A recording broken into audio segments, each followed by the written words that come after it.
Hi, I'm Rabbi Jonathan Klein, and I'm a Faith Action for Animals organizer, which is basically my creation, to bring religious leadership to bear on the unbelievably disgusting way we treat animals on this planet.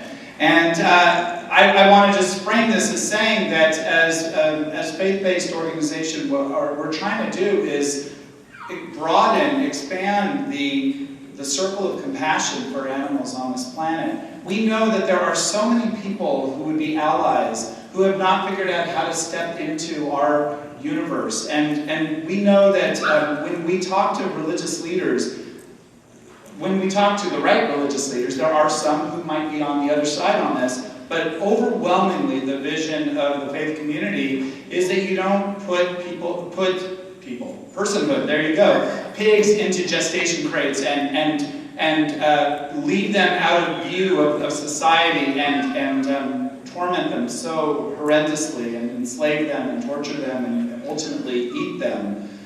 We know that that's wrong. And so from that perspective, I come to this organizing a little bit from a different starting point. I come out of labor. I work with the faith community to organize religious leaders to stand up with low-wage workers. In fact, the Daily Grill, I hate to say, is actually under boycott, and if you ate there, I forgive you, but that's my daily work, is to organize delegations to meet with management and say, you need to treat your workers better. And the idea is that religious leaders bring moral authority that can that can move an agenda forward that are sort of the less usual suspects along the way. They don't have shirts that say animal rights, that don't say vegan. In this context, I'd like to see religious leaders, even people who may not have gotten to the place that we have on their dietary consumption, to actually stand up for what is right. And I have found many, many religious leaders who are even meat eaters who look at fur and say, that's disgusting. So why leave them out of the equation? So the goal here is to bring religious language into some of the work that we do. I know that there are plenty of people who are quite frustrated with religion here. I am too.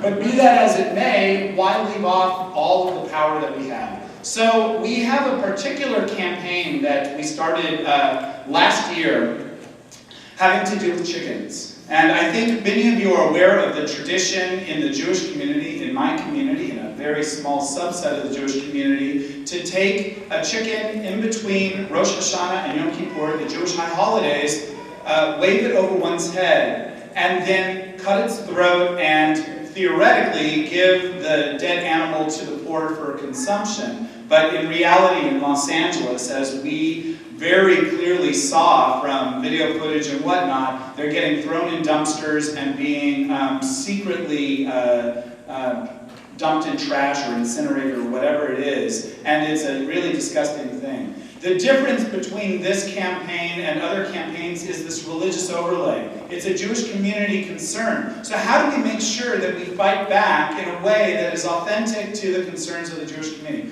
Well, it turns out that Kapparot is actually a tradition that is disputed within Jewish sources. So I, as a rabbi, know rabbis. I'm a liberal rabbi, you might have guessed. But there are Orthodox rabbis in this city who oppose Kapparot with chickens as well. And so we have been organizing. Yes, they deserve some applause.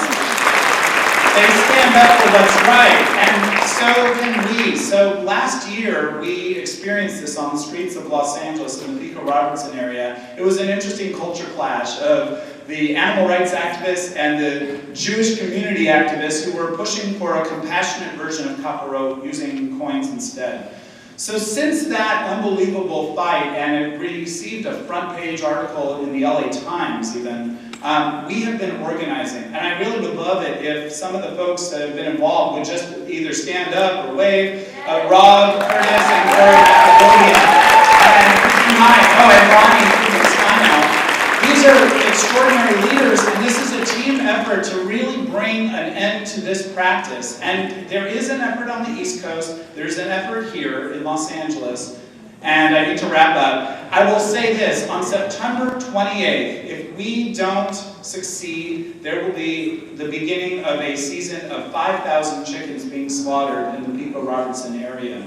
And so I ask you, number one, to consider supporting this project. You can go to kapparot.org, Kapparot.org, or you can go to the Earn table, Expand Animal Rights Now table, which is our legal team that's working on this upstairs. And let us know about how you'd like to get involved. We have a fundraiser on July 27th, but most importantly at this point, if we can't succeed in stopping it, we want all of you who are in the LA area or within driving distance to come down September 28th, and we're going to push back, and we're going to fight back, and we're going to win.